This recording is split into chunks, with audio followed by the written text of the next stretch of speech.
ओम शांति। 18 अप्रैल 2026 की मुरली है।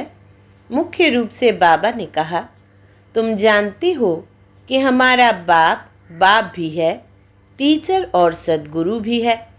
बाप कल्प के संगम युग पर आते हैं, पुरानी दुनिया को नया बनाने, एक आदि सनातन धर्म की स्थापना करने। बाप अभी हम बच्चों को मनुष्य से देवता बनाने के लिए पढ़ा रहे हैं। यह ऑक्यूपेशन हम बच्चों के सिवाय और कोई नहीं जानता।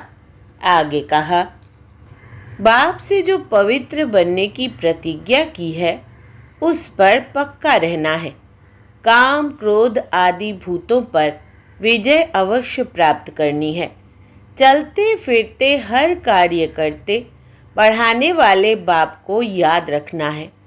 अब नाटक पूरा हो रहा है, इसलिए इस अंतिम जन्म में पवित्र जरूर बनना है। अब सुनते हैं महावाक्यों को विस्तार से। बाबा ने कहा, मीठे बच्चे, तुम बाप द्वारा सम्मुख पढ़ रहे हो। तुम्हें सतयुगी बादशाही का लायक बनने के लिए पावन जरूर बनना है। प्रश्न है, बाप के किस ऑक्यूपेशन को तुम बच्चे ही जानते हो? उत्तर, तुम जानते हो कि हमारा बाप बाप भी है, टीचर और सद्गुरु भी है। बाप कल्प के संगम युग पर आते हैं, पुरानी दुनिया को नया बनाने, एक आदि सनातन धर्म की स्थापना करने। बाप अभी हम बच्चों को मनुष्य से देवता बनाने के लिए पढ़ा रहे हैं। यह ऑक्यूपेशन हम बच्चों के सिवाय और कोई नहीं जानता। गीत है भोलेनाथ से निराला। ओम शांति। ओम शांति का अर्थ तो बच्चों को बार बार समझाया है। ओम माना मैं आत्मा हूँ और मेरा यह शरीर है। शरीर भी कह सकता है कि मेरी यह आत्मा है। जैसे शिव बाबा कहते हैं, तुम मेरे हो। बच्चे कहते हैं, बाबा आप हमारे हो।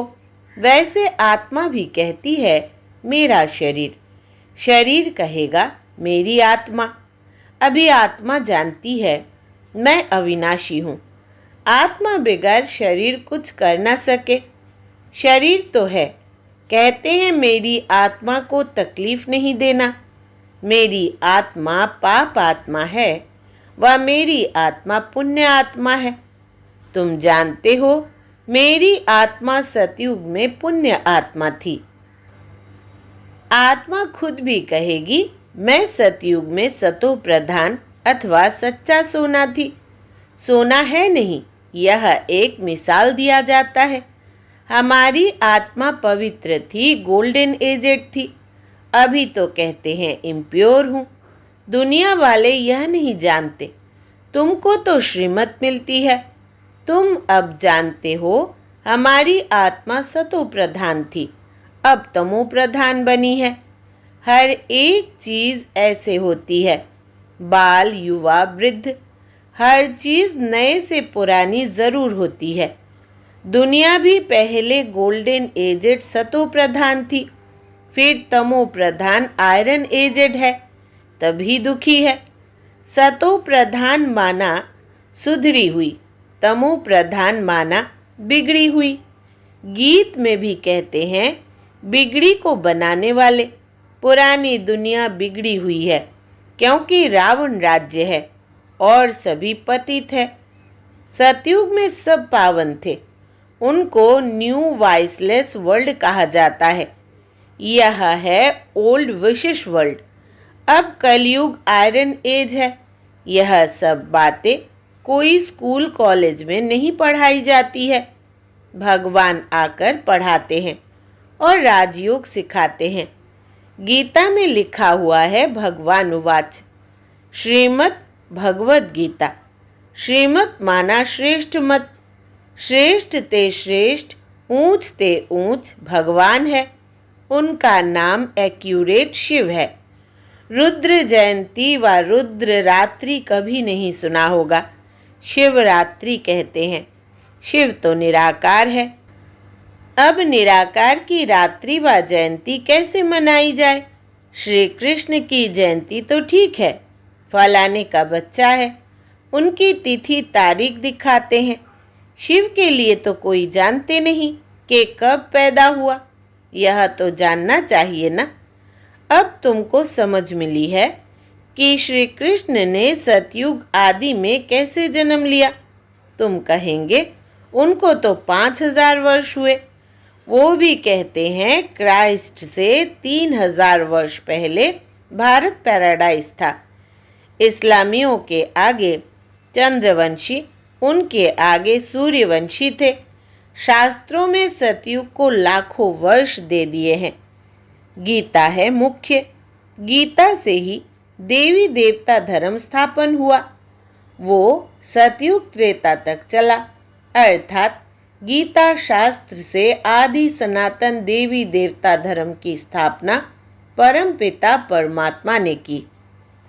फिर तो आधा कल्प ना कोई शास्त्र हुआ, ना कोई धर्म स्थापक हुआ। बाप ने आकर ब्राह्मणों को देवता क्षत्रिय बनाया। गोया बाप 3 धर्म स्थापन करते हैं। यह है लीप धर्म। इनकी आयु थोड़ी रहती है।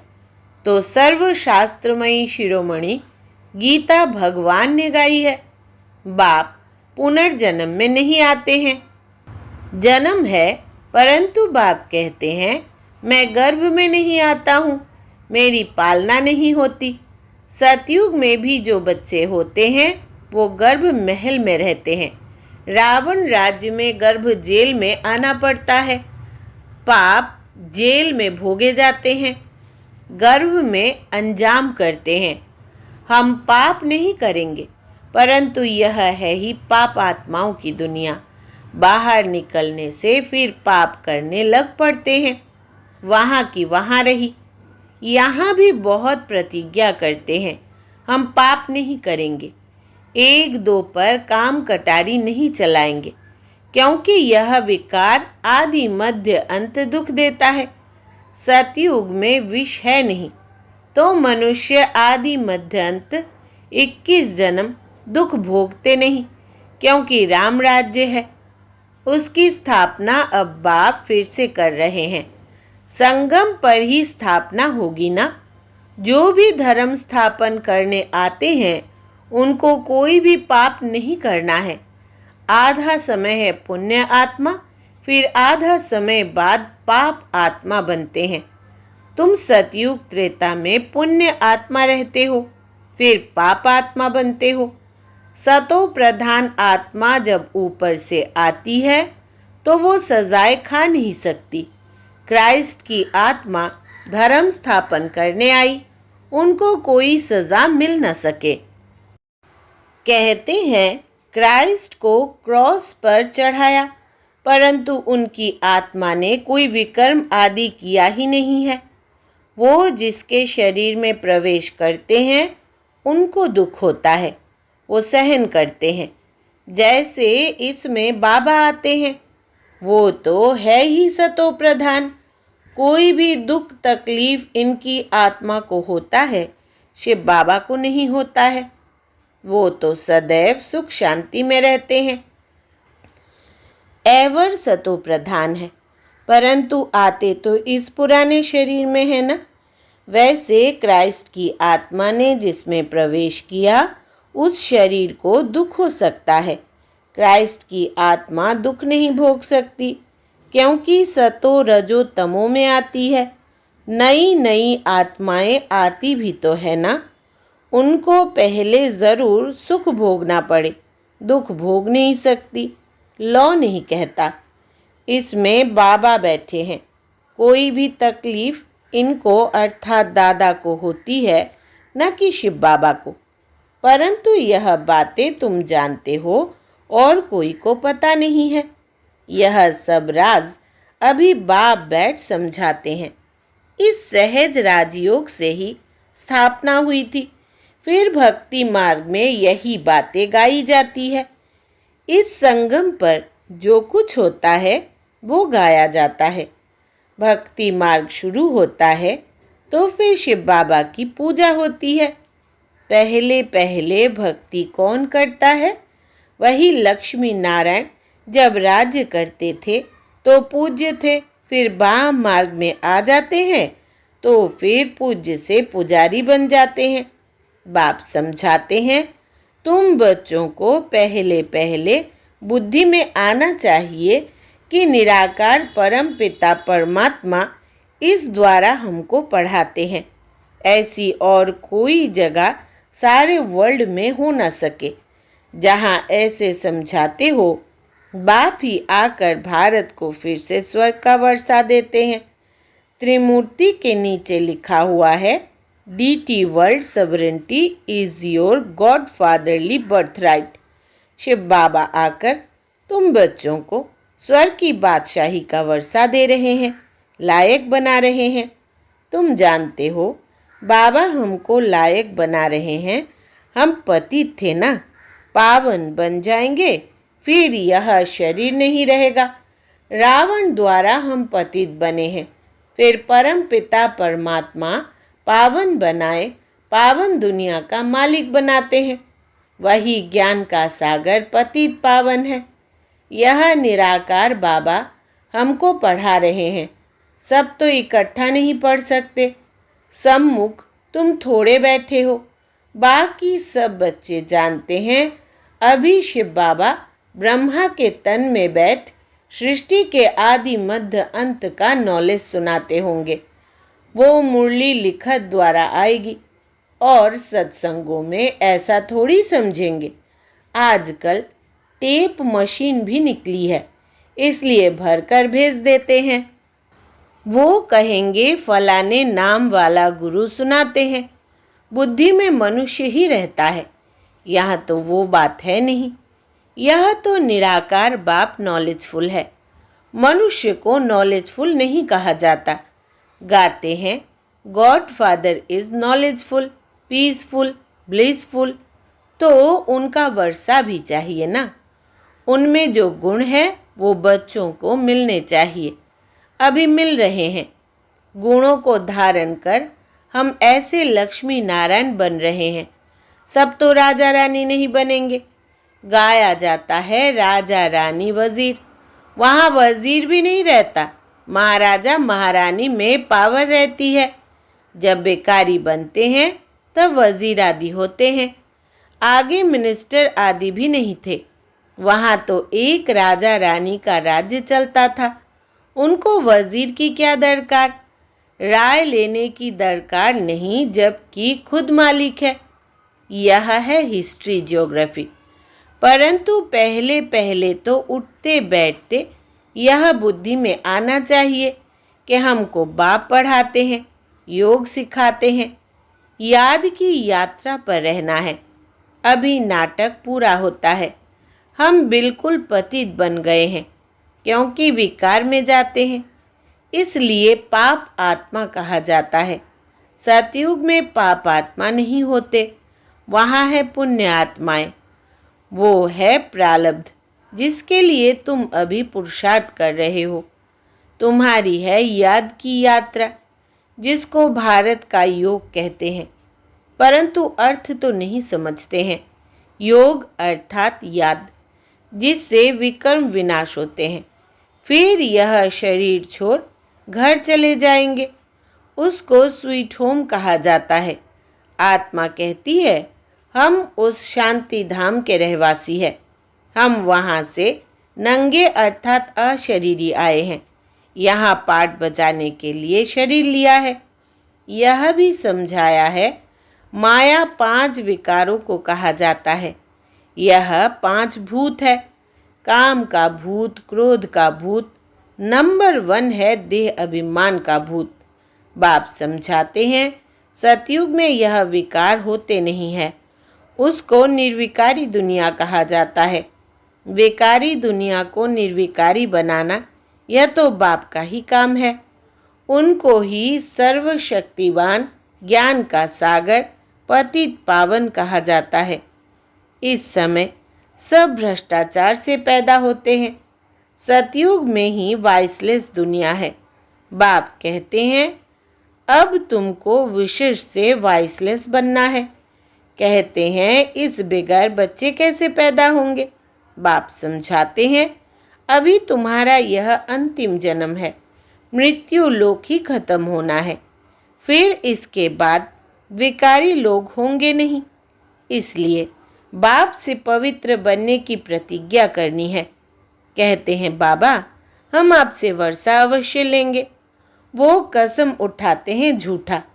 गॉड जिसके लिए कसम उठाते हैं उसको तो जानते नहीं, वो कब कैसे आता है, उनका नाम रूप देश काल क्या है कुछ भी नहीं जानते। बाप आकर अपना परिचय देते हैं। अभी तुमको परिचय मिल रहा है। दुनिया भर में कोई भी गॉड फादर को नहीं जानते, बुलाते भी है, पूजा भी करते हैं, परंतु ऑक्यूपेशन को नहीं जानते हैं। अभी तुम जानते हो परम पिता परमात्मा हमारा बाप टीचर सद्गुरु है। यह बाप ने खुद परिचय दिया है कि मैं तुम्हारा बाप हूँ। मैंने इस शरीर में प्रवेश किया है। प्रजापिता ब्रह्मा द्वारा स्थापना होती है। किसकी? ब्राह्मणों की। फिर तुम ब्राह्मण पढ़कर देवता बनते हो। मैं आकर तुमको शूद्र से ब्राह्मण बनाता हूँ। बाप कहते हैं मैं आता ही हूँ कल्प के संगम युग पर। कल्प 5000 वर्ष का है। यह सृष्टि चक्र तो फिरता रहता है। मैं आता हूँ पुरानी दुनिया को नया बनाने, पुराने धर्मों का विनाश कराने। फिर मैं आदि सनातन देवी देवता धर्म स्थापन करता हूँ। बच्चों को पढ़ाता हूँ। फिर तुम पढ़कर 21 जन्म के लिए मनुष्य से देवता बन जाते हो। देवताएं तो सूर्यवंशी चंद्रवंशी प्रजा सब है। बाकी पुरुषार्थ अनुसार ऊंच पद पाएंगे। अभी जो जितना पुरुषार्थ करेंगे वही कल्प कल्प चलेगा। समझते हैं कल्प कल्प ऐसा पुरुषार्थ करते हैं ऐसा ही पद जाकर पाएंगे। यह तुम बच्चों की बुद्धि में है कि हमको निराकार भगवान पढ़ाते हैं। उनको याद करने से ही विकर्म विनाश होंगे। बगैर याद किए विकर्म विनाश हो नहीं सकते। मनुष्यों को यह भी पता नहीं कि हम कितने जन्म लेते हैं। शास्त्रों में कोई ने गपोड़ा लगा दिया है 84 लाख जन्म। अभी तुम जानते हो 84 जन्म है। यह अंत का जन्म है। फिर हमको स्वर्ग में जाना है। पहले मूल वतन में जाकर फिर स्वर्ग में आएंगे। अच्छा, मीठे मीठे सिकिलधे बच्चों प्रति माता पिता बाप दादा का याद प्यार और गुड मॉर्निंग। रूहानी बाप की रूहानी बच्चों को नमस्ते। हम रूहानी बच्चों की रूहानी माता पिता बाप दादा को याद प्यार, गुड मॉर्निंग और नमस्ते बाबा नमस्ते।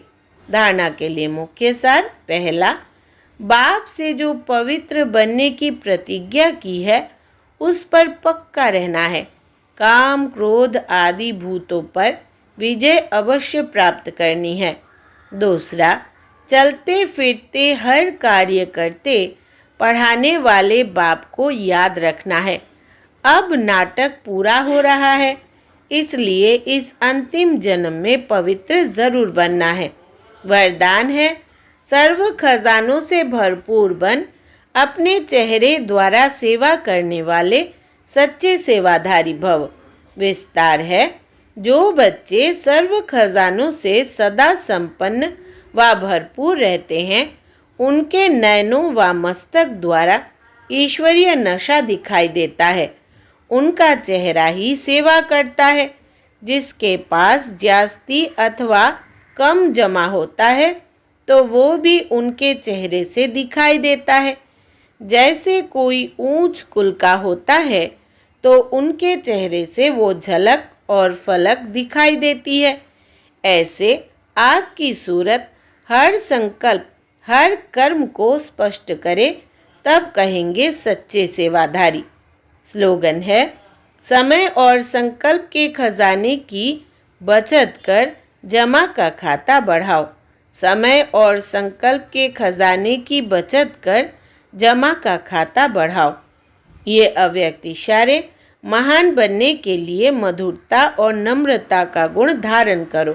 जब तक दो को मीठा खिलाते हो, इसमें मुख थोड़े समय के लिए मीठा होता है, लेकिन स्वयं ही मीठा बन जाओ। मुख में सदा ही मधुर बोल रहे। जैसे मीठा खाने और खिलाने से खुश होते हो, ऐसे मधुर बोल स्वयं को भी खुश करते, दूसरे को भी खुश कर देते। इससे सदा सर्व का मुख मीठा करते रहो। सदा मीठी दृष्टि, मीठा बोल, मीठे कर्म हो। अच्छा, ओम शांति।